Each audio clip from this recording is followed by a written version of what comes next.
मंत्री अरुण जेटली क्या कुछ कह रहे हैं, सीधा रुख करेंगे, फिर आप सभी मेहमानों के पास आएंगे।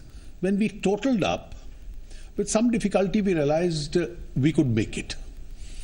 And we haven't compromised on expenditure. I keep my fingers crossed by the end of the year we are able to reach that. But while I was discussing with people, some very eminent people whose wisdom I respect, came out with a suggestion that does India need a single point fiscal deficit or could it be a range?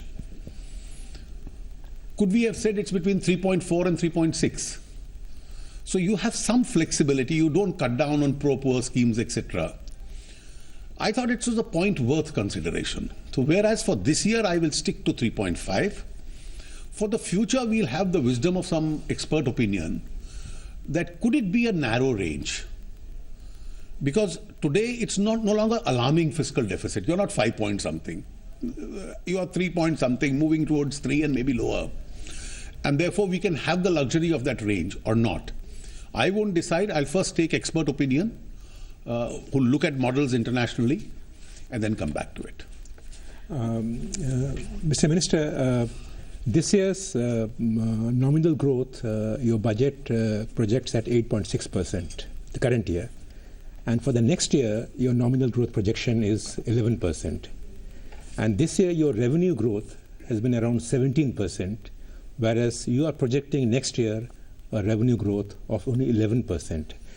And I'm also drawing your attention to the fact that on the services tax revenue front, you're only showing a growth rate of 1%. So can you just take us into this entire revenue growth numbers? Are these slightly on the lower side? You have been conservative and very modest? I'd rather be conservative and improve. For example, I may end the current year, despite stressed private sector balance sheets, with a higher revenue. Now, current year is an exception. I'm conscious of that. Because if the prices fall to about $32 of oil, then obviously I was able to pass part of the burden to the consumer, and part of the burden I took as cess, etc., which I was able to spend on infrastructure.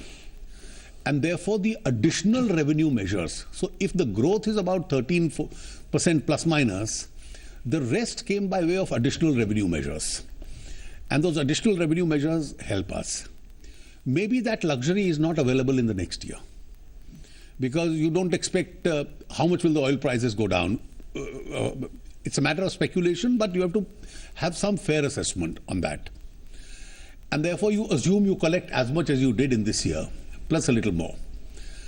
I think as far as the next year is concerned, one of the reasons which on nominal growth has been of concern is that for 15 months WPI has been in the negative. And therefore when you average it with CPI, that's the formulation the economists follow, even though your growth may be 7.5%, your nominal growth with 7.5%, which used to be during UPA 12 and 14%, turns out to be 8.6 because the inflation index is very low. So it will all depend on what the inflation index is, and therefore you've taken a moderate 11% growth rate as far as revenue is concerned. If we are able to collect more, then of course we'll be able to reach the target very comfortably. Arunji, one of the central themes seemingly from outside seems to be that there's a budget for Bharat. Whether you look at your expenditure, you've given a huge thrust to rural distress, agri. Even the taxation side too, you have leaned heavily on the rich. So is it a right surmise to make? You see, first of all, let's come to the taxes. Collecting an additional 19,000 or so in a budget of 20 lakhs means it's a 1%. What are the items and who are the people we are taxing?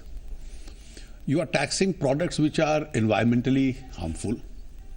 The largest contribution comes from coal. Secondly, you are taxing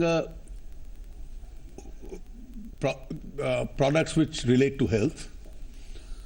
And thirdly, you are taxing essentially the rich. In fact, to the weaker sections and to the middle class, in many aspects of this budget give a huge relief. I can subsequently explain it in detail. Now, where do you spend this money? You see, our services are doing reasonably well. The stress is really agrarian.